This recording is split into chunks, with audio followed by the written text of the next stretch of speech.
이 특별법이 절대 반지라고 저는 명명하고 싶습니다. 평택시를 잇게 한 절대 반지다. 수도권의 공장은 매해 쿼터가 있어요. 평택시가 별도로 있어요. 이렇게 특별법의 지원을 엄청나게 혜택을 보고 있다. 도시 곳곳이 지금 산단이 계속 들어서고 있습니다. 그래서 대기업이 되게 많아요.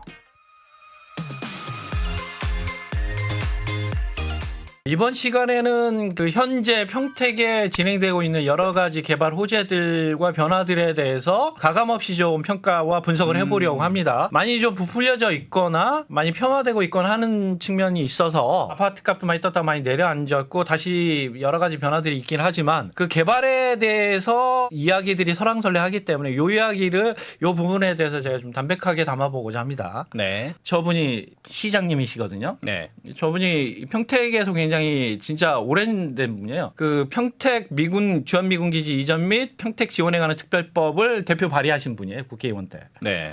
그래서 여기 보시면 이제 정확히 현재 평택의 모든 것은 이 평택 지원 특별법에 의해서 만들어졌다. 연 단위로 1조씩이 지원이 된. 와. 자금 규모가 엄청난. 어마어마하죠. 네. 그러니까 돌이켜서 6년부터 1조라 그러면 한 도시를 새로 만들 수 있는 저죠. 20조 정도 지원이 됐다면 와, 도시 네. 하나를 새로 만들 수 있는. 그러니까 제가 보기엔 평택은 지형 조건이라든가 여러 가지 개발 조건이 워낙 열악했고 산악이라든가 하천이라든가 그다음에 군사 도시 제한도 많고 이러다 보니까 곳곳이 손볼 데가 너무 많았고 네.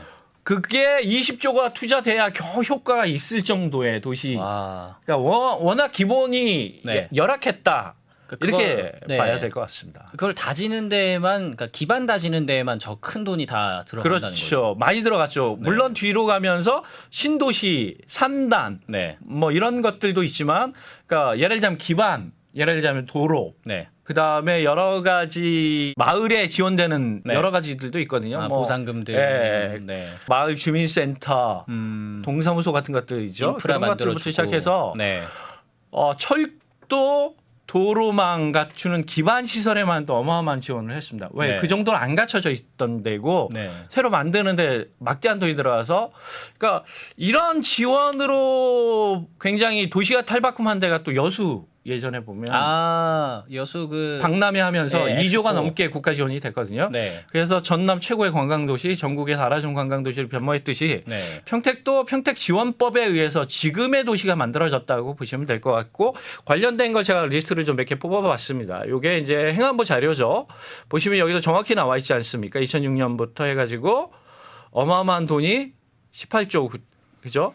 22년까지 18조 9천억이에요. 네. 그러니까 23년, 24년은 포함되지도 않은 거예요. 저게 앞으로 2026년까지. 네, 26년까지 이제 쭉 네. 제가 그래서 보시면 요게 이제 최초의 시발점이 되는 거죠. 고덕 신도시라고 알려지는 네. 국제화 도시가 그 주한미군 지원법에 의해 특별법에 의해서 만들어진 대표적인 그러니까 그 험프리스의 전국에 있는 주한미군들의 대부분을 옮기게 되고 평택시가 그 지역을 내주면서 또 주한미군이라는 특수성이 있지 않습니까? 안보 측면에서 굉장히 중요하고 네. 위치적으로도 그 자리가 꼭 필요해서 그 자리를 국가에서는 컨택했고 평택시의 의지와 상관없이 내주게 됨으로써 평택시에는 많은 보상과 지원이 필요하게 되고 그것을 특별법으로 만들어서 거의 연에 1조씩 26년까지 네. 진짜 한 20조 이상의 돈을 지원해 줌으로써 평택이란 도시를 과거형에서 미래형으로 만드는 작업이 지금도 지원되고 있다. 그 시작이 2006년에 고덕 신도시에서부터 시작이 됐다. 네. 이것과 관련된 이제 이게 고덕 신도시 고시거든요. 그래서 평택 국제화 예. 계획지구 및 예. 네, 택지개발 그래서 예정지구. 고덕 신도시 원래 이름이 저기에서 시작돼요. 왜 그 특별법에 국제화 지구, 국제화 도시의 지원에 관한 조항들이 꽤 많이 있거든요.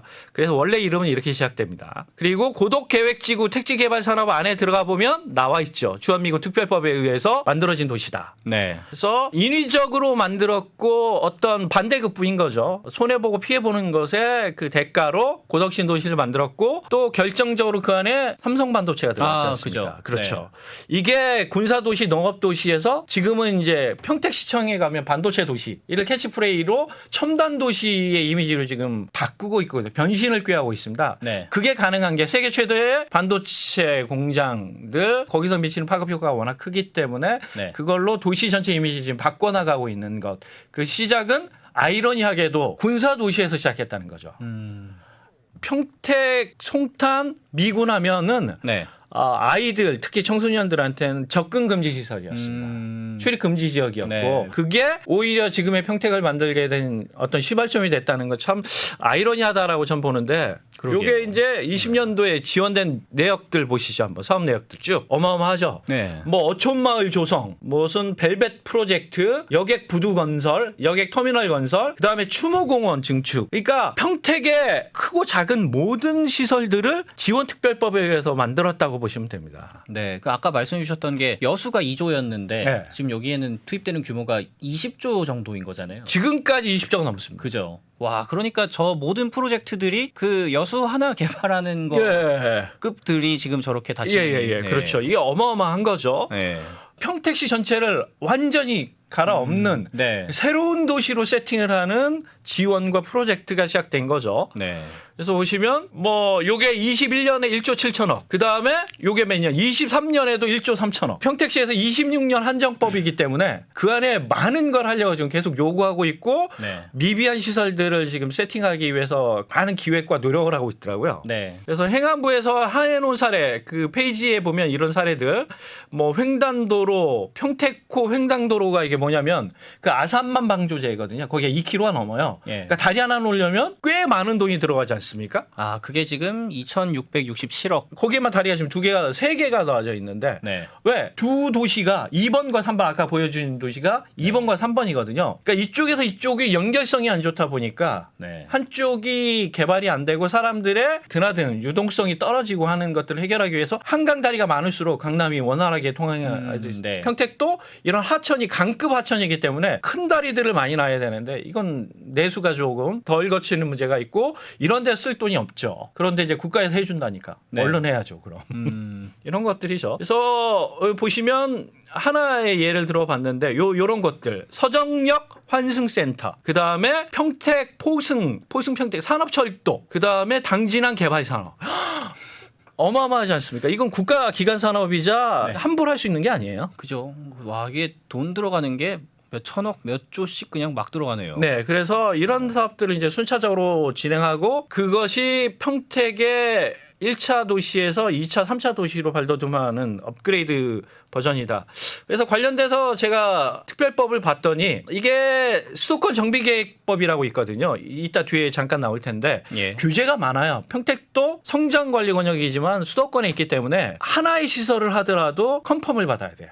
국가, 그다음에 중앙정부에. 국토부로부터 아. 예를 들자면 공장 500평방미터 이상 받으려면 네. 컨펌 받아야 돼. 이게 쿼터제가 있거든요. 아. 공장 총량제가 있습니다. 네. 수도권 정비법상에 수도권 안에 들어간 도시들은 네. 쿼터제로 해가지고 1년에 얼마 이상씩 500평방미터 그러니까 한 150평 이상의 공장을 지으려면 네. 허가를. 허가를 받아야 돼. 매 쿼터가 있어요. 왜? 수도권에 너무 많은 공장이 들어오니까. 그 다음에 대학병원, 그 다음에 대학 네. 함부로 못 넣습니다. 아, 수도권 내고 싶다고 하는 게 정비계획법상 아니군요. 함부로 못 넣어요.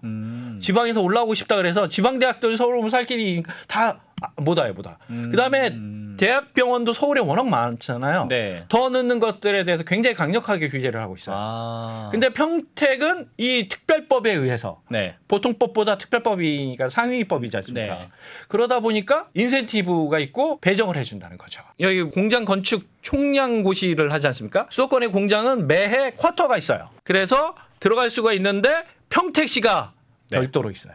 아, 쿼터에. 네, 별도로. 이렇게 특별법의 지원을 네. 엄청나게 혜택을 보고 있다. 그러다 보니까 뭐가 많이 들어와요? 산단이 많이 들어오는 거죠. 네.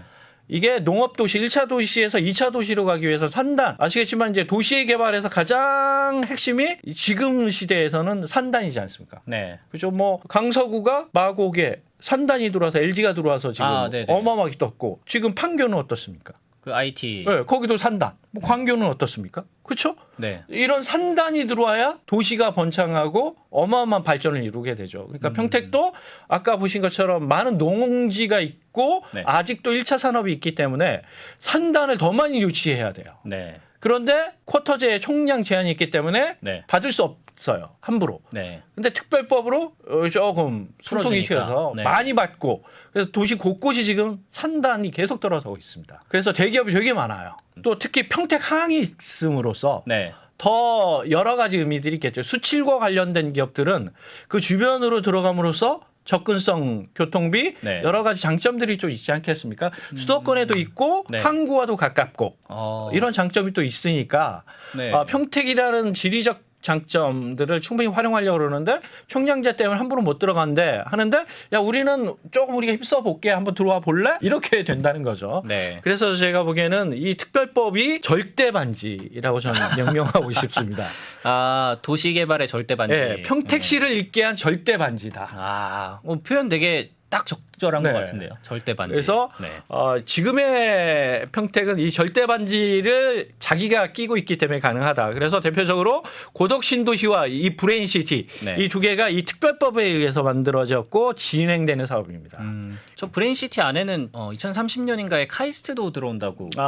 요게 좀 역사 아픈 역사가 좀 있거든요. 아. 잠깐 얘기를 하자면 네. 원래 이게 삼전이 있기 때문에 반도체와 관련된 걸로 좀 육성하면 좋지 않습니까? 네. 삼전의 재단이 성균관대. 성균관대잖아요. 네. 그래서 브레인시티도 원래 성균관대랑 MOU를 했어요. 아, 그죠. 그 성균관대가 지금 수원에 하나 공대가 있고 예.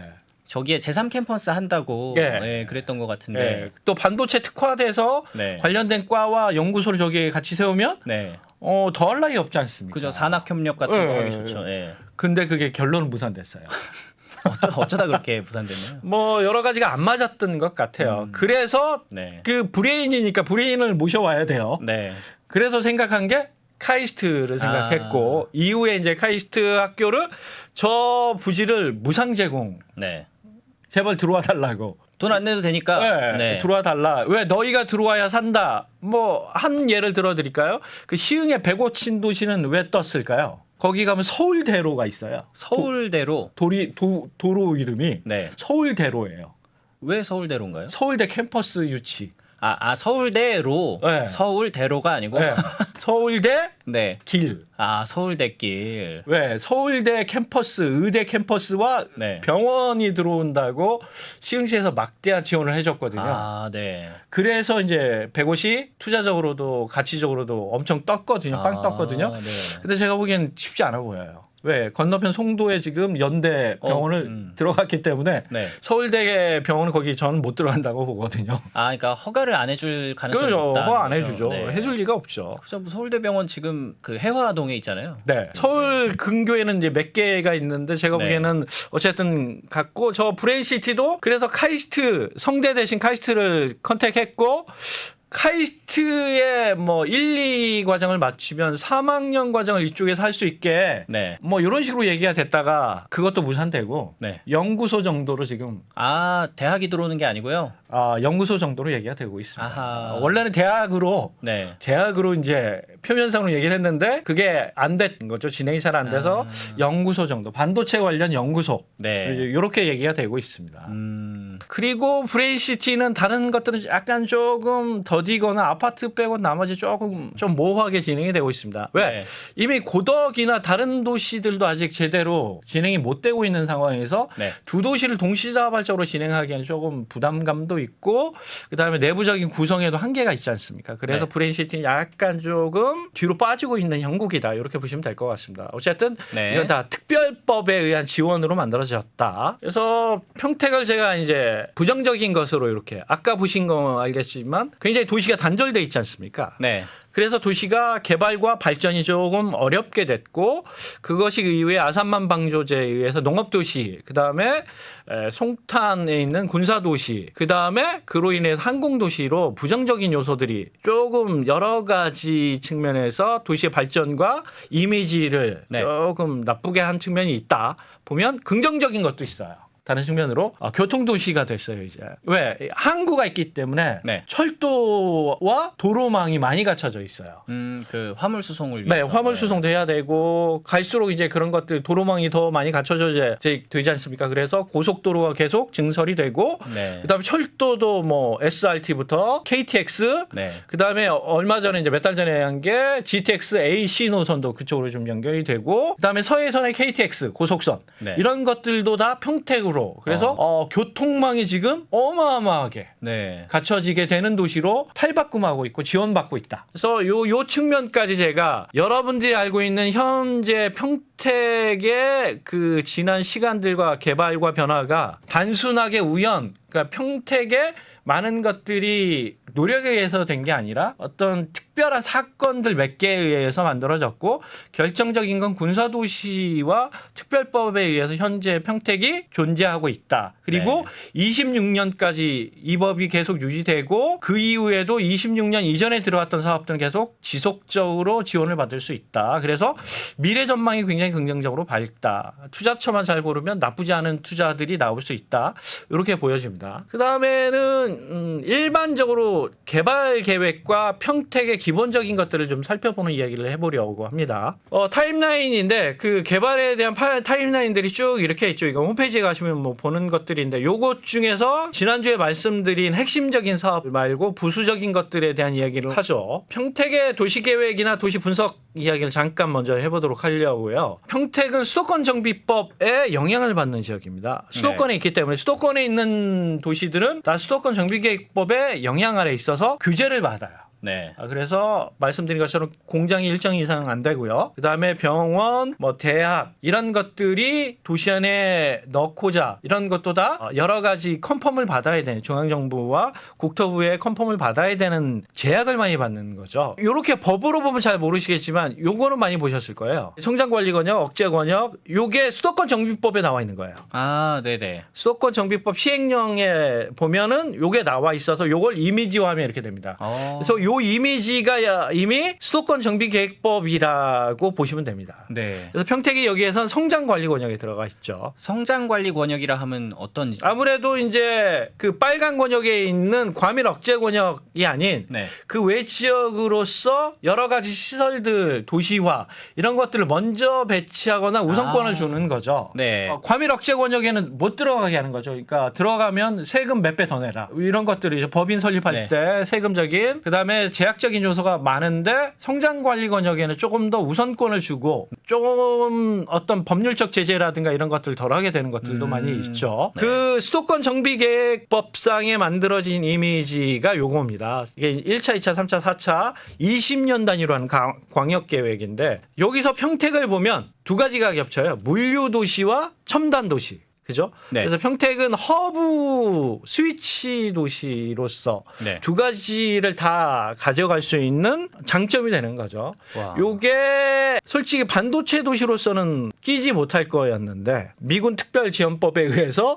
삼성이 고덕에 들어감으로써 네. 반도체 도시로서도 이제 굉장히 세계 최고의 도시로 우뚝 섰고 네. 항만은 당연히 있으니까 물류 도시로서 수도권 정비계획법상 지원을 받거든요. 근데 요것에 의해서 스위치 도시로서 이제 평택이 역할을 지금 하고 있다. 네. 이렇게 보시면 될 것 같아요. 요게 이제 2035 평택시 도시계획 기본계획입니다. 35년까지 목표하고 있다. 그렇죠. 네. 이게 20년 단위의 광역 사업이거든요. 네. 요게 이제 얼마 전에 제가 이제 갔다 왔는데 2040 도시 기본계획이 발표가 됐고 네. 지금 공청회 중이고 곧 확정이 되거든요. 8월 달에. 그래서 발표가 되는데 이때 보시면 2도심 3지구제. 그래서 평택은 고덕을 중심으로 한 행정문화도 그다음에 평택항 위주와 그 안중의 물류 관광도시, 물류도시 이 두 가지 축으로 하고요. 그다음에 나머지들은 이제 지구 중심으로 조금 수위가 약하죠. 근데 이게 2040으로 가면서 제가 이제 사진을 찍어서 올린 거기 때문에 약간 변형이 됐는데 아까와 다른 게 뭐가 있냐면 지구 중심이었잖아요. 네. 지역 중심으로 격상이 됐다는 거죠.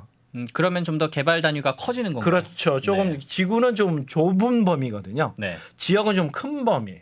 네. 그래서 그 지역을 좀 더 키우겠다는 거죠. 이제 그 주축에 집중할 수 있는 것들은 갖춰졌고 그다음에 개발 계획도 진행이 되기 때문에 다른 그 덜 발전된 도시들과 지역들을 평택시에서 신경 쓸 여력이 됐다. 이렇게 보여지는 거죠. 그래서 그 나머지 지역에도 기반 시설들, 도로망, 철도망, 그다음에 산단 이런 것들을 넣었고 그로 인해서 도시를 전체적으로 균형 발전을 시킬 수 있도록 토대를 2004년까지는 만들겠다. 이게 평택시의 의지로 보입니다. 보시면 알겠지만 아직도 미개발지나 여러 가지 도시 측면에서 손볼 데가 많이 보이죠. 네. 그래서 오른쪽에 이제 이게 동서축이라고 얘기를 해요. 보시면 요 축으로 해서 동쪽 라인이 핵심으로 다 몰려 있고 서쪽은 소외됐다. 네. 그래서 지역 내 약간 트러블도 있다라는 이야기들이 있지만 아까 제가 처음에 말씀드린 것처럼 지형적인 조건상 넘어온 게 한계가 있을 수밖에 없고 경부 고속도로가 이쪽에 있고 경부선이 이쪽에 있기 때문에 당연히 교통망이 발달한 곳에 도시가 발달할 수밖에 없고 투자가 이어질 수밖에 없는 건 인지상정이죠. 근데 앞으로 이쪽으로 안중 쪽으로 서해선이 지금 곧 몇 달 뒤면 개통하고 KTX도 들어오고 점진적으로 그게 경부 쪽과 연결이 되거든요. 그럼으로써 서해 쪽도 더 앞으로 발전과 개발이 여지가 있다. 이런 입장에서 토지 투자는 서해 쪽이 유리해 보여요. 왜 동부 쪽은 이미 올랐거든요. 네. 이미 올랐기 때문에 솔직히 그래서 제가 경매 물건으로 요 서해 쪽, 안중 쪽을 비롯해 땅을 자주 보고 있습니다. 개발 호재 주변의 땅값들은 계속 뜁니다. 근데 지금 저 서해선 들어온다는 거는 네네. 모든 사람들이 알잖아요. 네. 그 상황에서도 앞으로 더 올라갈 그게 있는 건가요? 그러면 이제 앞으로 지금의 서해선의 한계나 문제점은 없는가? 네. 앞으로의 변화의 가능성은 없는가를 봐야 되겠죠. 네. 그 문제점이 있어요.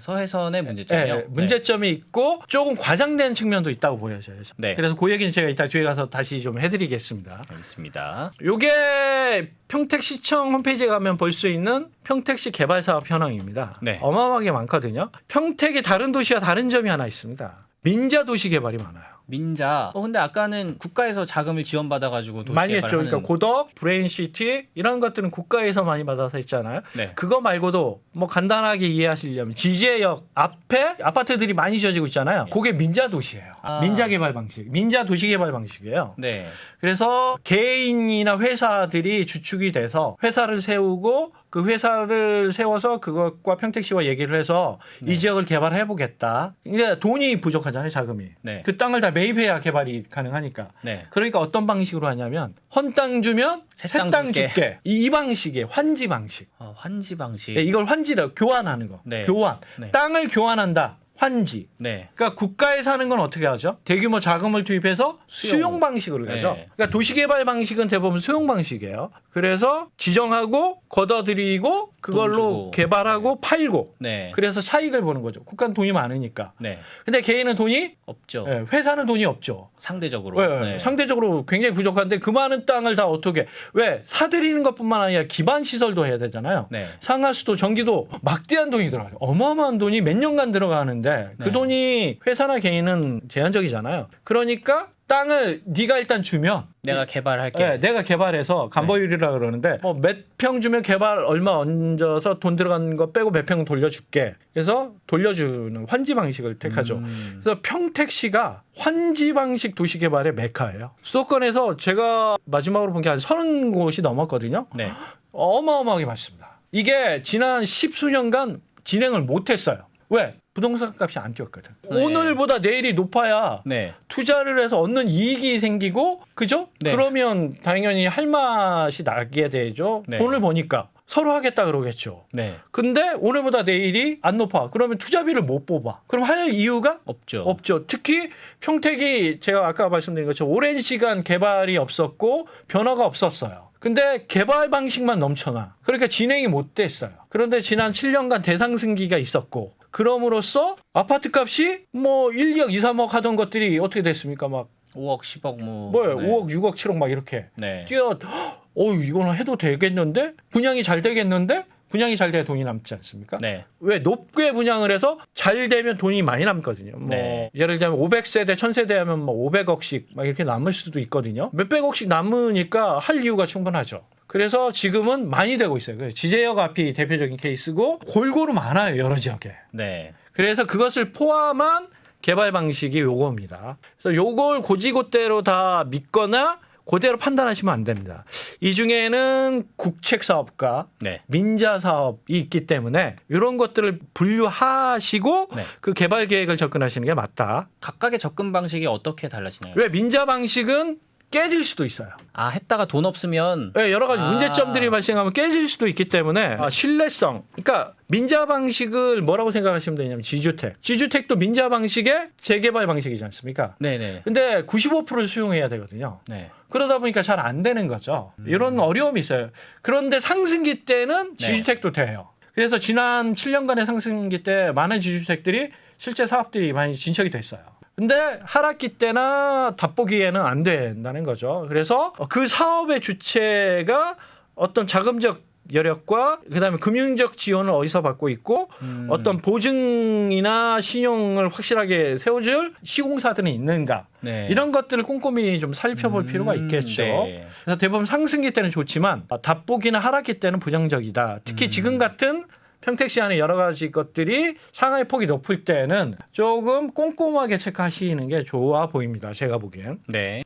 그리고 요게 앞으로 개발 계획과 현재 개발된 것들을 믹서해 놓은 거죠. 컬러풀하게 돼 있는 것들은 개발이 된다고요. 네. 그다음에 단색으로 돼 있는 건 앞으로 개발이 될 때예요. 네. 이게 고덕신 도시, 여기가 삼성반도체, 요 주변에 이게 브레인시티부터 다 많이 있는 거죠. 그래서 여기는 다 이제 개발이 거의 마무리됐는데 네. 이제 평택역 중심으로는 이런 개발 계획들이 많이 잡혀져 있고 그다음에 그걸 제가 이렇게 나열해 본 거예요. 왜 저는 이제 도시를 볼 때 솔직히 이걸 본 이유는 평택역 주변의 상권의 활성화 정도를 보려고 본 겁니다. 평택역 주변으로 얼마나 많은 세대가 있고 평택역의 수요층들을 그들을 끌어들일 수 있는가. 없으면 못 끌어들이잖아요. 네. 그래서 그런 것들의 개발 계획들과 분석을 위해서 제가 이제 살펴보는 것들이 이런 게 있죠. 보시니까 어떻던가요? 저쪽이? 보시면 알겠지만 이게 평택역이거든요. 네. 요건 이제 요 컬러는 뭐냐면 도시 재생이에요. 그래서 오래된 여기가 아까 말씀드린 것처럼 1905년 이후에 만들어진 도시이기 때문에 노후와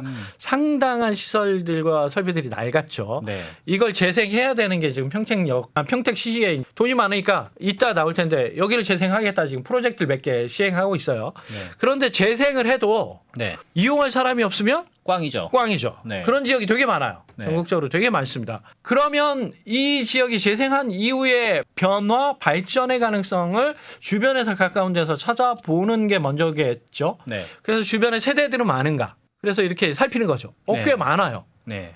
몇만 세대가 있어. 그래서 평택역 주변이 도시재생이 왜 대규모 상업지역이 있기 때문에 성공만 하면 이건 괜찮겠다. 어떤 식으로 변화 발전이 긍정적이고 투자적으로 좋아 보인다. 네. 이렇게 연결되는 거죠. 그래서 제 투자 방식은 뭔지 아세요? 싸게 사서 높을 때. 가치를 높이고 네. 높게 팔자. 네. 그래서 보통 3배 정도 보는 게 제 투자 원칙이거든요. 네. 그러려면 정말 싸게 사야 돼요. 네. 제가 그동안은 그렇게 많이 합니다. 예를 들자면 뭐 신도시가 예정돼 있고 진행될 것 같아. 그러면 그 주변에 땅을 경공매로 계속 알아보고 네. 나왔어. 낙찰 받아. 그래서 가지고 있는 거죠. 쭉. 그러면 땅은 한 10배의 수익도 가능해요. 네. 그렇게 해서 이제 차익을 남기는 거죠. 그다음에 상권의 투자는 보통 3배 정도 보고 네. 이렇게 하는 게 제 투자 방식. 그래서 할 때는 어떻게 하냐면요. 쳐다 안 보는데. 아무도 안 보는 네, 거죠. 안 보는데. 거기는 이제 아직 땅값이 쌀 테니까. 네. 그런데 네. 상권도 저런데 누가 가? 이런데 왜 투자를 해? 네. 저는 이런데 봐요. 근데 그냥 진짜 상식적으로 상식이라기보다는 그냥 보통의 시선으로 봤을 때는 네. 저런데 왜 가라고 싶은 데는 그 저런데 왜 가라는 이유가 다 있는 있죠. 거죠. 당연히 이유가 네. 있죠. 그러면 이제 소장님이 봤을 때는 거기서 어떤 좀 긍정적인 면을 찾아낼 수가 있는 건가요? 결론은 상권은 사람이거든요. 네. 상권은 사람이 있어야 이 에너지이자 모든 것은 사람이에요. 그 사람이 모일 수 있는 기반 시설과 분위기가 갖춰지느냐. 첫째. 네. 그래서 그 상권의 변화가 괜찮은지를 판단해야 돼요. 먼저. 네. 그게 시원찮으면 볼 필요가 없죠. 네. 내가 봐서 시원찮은데 누가 가겠어요. 그죠. 근데 제가 봐서 그게 좋아 보여. 제가 투자 20년 넘게 했거든요. 네. 2001년부터 투자를 했기 때문에 상가 현장만 10년을 넘게 돌아다녔습니다. 네. 이거 보시면 알겠지만 지금 어마어마하게 탔잖아요. 네네네. 요 평택도 보통 제가 많이 걸은 날에 36,000 걸었거든요. 더운 날 마스크하고 36,000 걸어 다녔어요. 그래서 보통 2, 3만 많이 걸어 다녔어요. 평택을 주로. 네. 왜? 너무 넓기 때문에. 다 봐야 되기 때문에. 그래서 맨몸으로 와서 맨몸으로 나가는 그런 임장을 많이 하는데 그렇게 해서 에너지와 개발의 분위기가 좋아 보여요. 네. 그러면 그 주변에서 올 수 있는 사람들이 있는가? 네. 이것도 살펴야 돼요. 그러니까 사람들이 올 수 있는 사람이라 그러면 그러니까 예를 들자면 가까운 데서 올 수 있나 먼 데서 올 수 있나 이 두 가지를 다 살펴야 돼요. 그렇겠네요. 네, 그죠? 네. 예를 들자면 뭐 황리단길 가까운 데서만 안 가죠. 경주 황리단길이요. 네. 먼 데서도 가잖아요. 그렇죠. 반경으로 그 경주 반경으로 1시간 거리에 150만이 넘게 있어요. 그들을 고객으로 끌어들일 수 있다고 보는 거죠. 그러려면 교통망이 좋냐? 네. 그러려면 황리단길이 그럴 만한 콘텐츠가 있냐? 예, 예. 네. 그러니까 저는 그 자체를 보고 네. 둘째 기반 시설을 갖추었느냐, 셋째 배우의 조건은 좋냐 이런 것들을 종합적으로 판단해서 네. 투자 여부를 결정하면 되죠.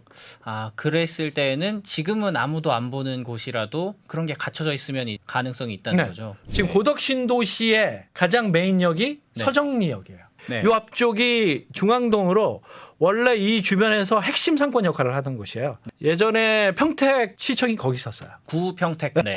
오래된 평택 시청이 지금 중앙동 동사무소 자리인데, 그래서 예전부터 요 주변이 5일장 여기 있었기 때문에 네. 5일장이 서고 사람들이 모이던 곳에 평택의 중심 역할을 하던 곳 중에 하나는 맞습니다. 서정리가. 요 사진이 갖는 의미가 있죠. 저게 지금 요 아래가 선로거든요. 네. 지하철 선로. 네네. KTX도 다니고 이런 선로예요. 네. 그러니까 넓죠, 선로 폭이. 네. 요 사진 찍은 방향은 어딘지 아세요? 고덕 신도시에서 반대편을 찍은 거예요. 네. 어때 보이세요? 이미지가? 아까 그 서정리 네. 그쪽이에요. 어떻게 봐야 될까요? 굉장히 높은 빌딩의 현대식 건물에 높은 빌딩이 있다는 건 도시화, 고도화된 건물이 있고 네. 도시화가 됐다는 거잖아요. 네네네. 그러면 이건 신도시 못지않은 도시 형태를 갖추고 있네? 그렇게 보이죠. 그러네요. 네. 원래 저게 낙후된 지역이었어요. 평택의 구도시 임무로 굉장히 네. 낙후된 도시재생이라든가 지원을 많이 하는 네. 그 송탄의 연결적인 데예요. 네. 그런데 송탄 가봐도 그런데 철로 주변으로 20층 이상 되는 오피스텔이 어마어마하게 많습니다. 이게 자 도시 투자를 볼 때 꼭 고덕에만 해야 되는 건 아니라는 거죠. 그러니까 저 같은 사람은 어디 하는지 아세요? 고덕이 개발된다 그럼 그 주변을 봐. 주변에서 가장 혜택을 볼지요. 네. 그죠? 가장 변화를 많이 할지요. 이런 것들을 리스트업해서 왜 그 지역의 작은 건물 하나도 가치가 굉장히 뛰게 되죠. 땅값도 뛰고 건물도 뛰고요. 네. 새로운 상권도 만들어지고요. 그죠? 새로운 진행이 돼요. 왜? 이 고덕 신도시에는 비싸요. 그죠. 새로 조성되는 데기 때문에 건축비부터 땅값 이런 것들 때문에 가치가 높아요. 네. 그래서 상가도 분양가가 높죠. 또 되게 높아요. 평당 1억 가까이 7, 8천 이상이에요. 되게 비싸네요. 네, 되게 비싸요. 네. 7, 8천, 8, 9천 막 이렇게 해요. 미분양이 많고 공실이 많은 이유가 그래서 그런데 여기는 가치가 높고 가격이 높아서 고덕에는 못 들어와. 네. 근데 선로 뒤에는 올드타운의 원도심이에요. 여기는 여기에 비해서 가치는 낮아. 또 선로로 단절돼 있잖아요. 그냥 도로로 연결돼 있으면 에너지가 바로 갈 텐데 선로로 연결돼 있기 때문에 좀 떨어진단 말이죠. 네. 그런데 그 지역의 업자들 오피스텔을 내가 고덕에 사나 그 철길 건너에 여기에 사나 오피스텔에 산다. 많은 차이가 있을까요? 역을 이용하는 것, 기반 시설 이용하는데 많은 차이가 있을까요? 어차피 서정리역 이용하는 건 똑같으니까. 똑같고 이 고덕 신도시 안의 상권도 한 5분, 7분, 10분 더 걸어오면 되는 거 아닌가요? 네. 그렇죠? 이쪽이 기반 시설을 이용하는데 크게 어려움이 없죠. 없죠. 그러니까 저 건너편에 분양을 해도 분양이 잘 되죠. 네. 오피스텔 수요가 이 안쪽 고덕보다 5만 원 싸면은 밖에 사는 사람이 있게 마련이죠. 네. 그래서 잘 분양되고 입시율도 좋고 이렇게 되죠. 개발의 가치가 높으니까 부동산 가격은 뛸 수밖에 없죠. 그래서 저는 이런 신도시가 있으면 네. 메인에 집중하지 않아요. 메인 외곽을 봐요. 네. 상가나 땅을 네. 네. 상권이 생길 수 있는 곳, 그다음에 개발할 수 있는 곳은 단독을 사놔도 되고 땅을 사놔도 되겠잖아요. 네. 이런 식의 그 주변부 언저리 투자라거든요, 전. 네. 그래야 실속이 있어요. 네. 왜? 비싸지 않으면서도 실속이 있어요. 평택에도 상수원보호구역이 있어요. 지은이천인데 이 지은이천이 상수원보호구역이에요. 저게 이제 평택 시내로 수도 공급하는. 아까 이렇게 와가지고 그 상거리 아까 보신 것 밑에는 네. 안성천, 네. 위에는 진이천, 논 많은 사진 기억나시죠? 그 진이천이 저 진이천. 여기가 원래 진이군이었기 때문에 진이천으로 옛날부터. 근데 여기 이제 상수원 보호구역으로 돼 있죠. 네. 요걸 지금 뭐 안성이나 다 얘기해가지고 해제하는 걸로 지금 가고 있어요. 왜 그러냐면 상수원 보호구역이 되면 산업시설이 제약을 많이 받죠. 네. 근데 지금 현 정부에서 이쪽에 반도체 특화밸리를 하는 데 있어서 평택, 안성, 용인까지 이어지는 것에 제약이 많아요. 그래서 상수원보호구역을 해제해야 그런 것들의 시설들과 다양한 것들이 문제없이 될 것 같아서 그거를 내년쯤에 지금 시청을 한다고 하고 있습니다. 그래서 진이 지역이 앞으로 좀 발전 변화가 많을 것 같아요. 네. 제가 보기엔 이걸 가져온 이유가 상수원보호구역으로 많은 지금 제약을 받고 있어서 그쪽엔 진짜 시골스러워요. 물론 전투기가 날아다니긴 하지만 네. 전투기가 진짜 머리 위에 있는 것 같아요. 네. 사진도 제가 가져왔는데 그게 진이역인데 이 주변이 그래서 지금 도로 확장을 열심히 하고 있고요. 네. 기반 시설을 다지고 있어요. 아 저기 해제되면 이제 막 들어올 테니까. 뭐 아까 지구를 지역으로 한 것처럼 주니 주변이 왜 이미 다른 지역들은 네. 많은 개발과 변화가 되고 있고 그 언저리에 안 됐던 지역들 뭐 서평택 쪽 그다음에 그 위쪽 북부 쪽 진위 쪽 이런 쪽을 지금 기반 시설 그다음에 산업 시설들을 넣기 위한 밑작업들 하고 있고 또 상수원보호구역 해제가 그것과 연관돼 있어서 앞으로 미래 전망이 저는 이 진위 쪽도 밝아 보입니다. 저라면 계속 땅을 볼 것 같아요. 경공매로. 그래서 네. 전 비싸게 안 사거든요. 보이시죠? 정말 진짜 머리 위에 있겠는데요, 저 정도면. 네. 깜짝 놀랐어요. 이 전투기이기 때문에 소음이 상당해요. 아, 저 주민들 조금 스트레스 받으시겠어요. 네. 네. 이게 제가 항공기 중에 전투기처럼 소음 데시벨이 높은데 많이 못 본 것 같은데 정말 소음이 커요. 근데 정말 많이 다녀요. 아, 여기에 이제 오산 그 네.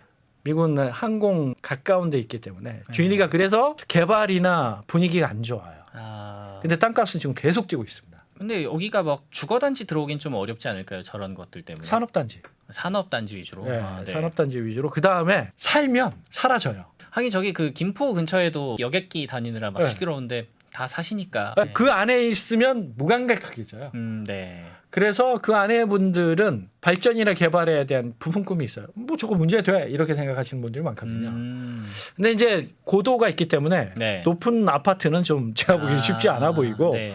맞는 개발과 변화는 있어 보일 것 같아요. 네. 어쨌든 깜짝 놀랐어요 제가. 진짜 혹시 크네요. 저렇게 낮게 나른다고?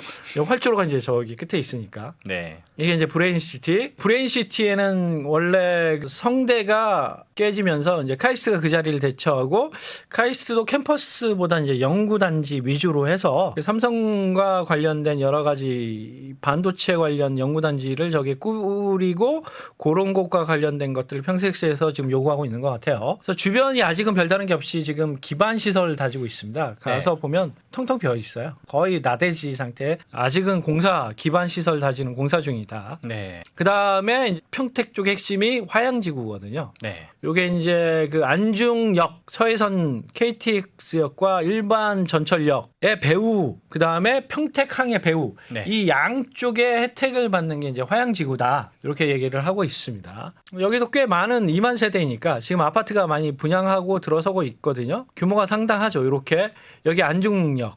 여기 안중 역세권 개발 계획이 또 있거든요. 네. 그래서 요의 배후 도시 역할을 할 수 있다. 그다음에 여기서 또 한 20분만 내려가면 평택항이거든요. 그래서 서평택의 어떤 개발의 가장 선두에 서서 서평택의 분위기를 바꿀 만한 개발 호재가 요걸로 보이는 건 맞습니다. 근데 안중역에 관한 이야기를 조금 이게 안중 역세권 개발 계획이거든요. 예. 요것이 제가 보기에는 현재 시점으로 보면 약간은 미비하다. 왜 여기 이제 두 가지가 들어오거든요. KTX역도 들어오고요. 네. 전철도 들어온다고 그랬잖아요.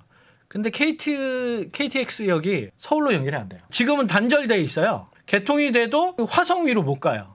아, 그럼 저기 지방으로 가는 KTX. 그래서 서해 라인만 네. 뭐 홍성 요렇게만 연결돼 있는 KTX역이고 전체가 연결되려면 두 가지를 지금 꾀하고 있습니다. 서울과의 연결성을 꾀하고 있고요. 그다음에 경부 라인으로 꾀하고 있어요. 그게 기존 경부 KTX하고 저 서해선 KTX역이 한 750m 거리밖에 안 떨어져 있거든요. 네. 두 라인이.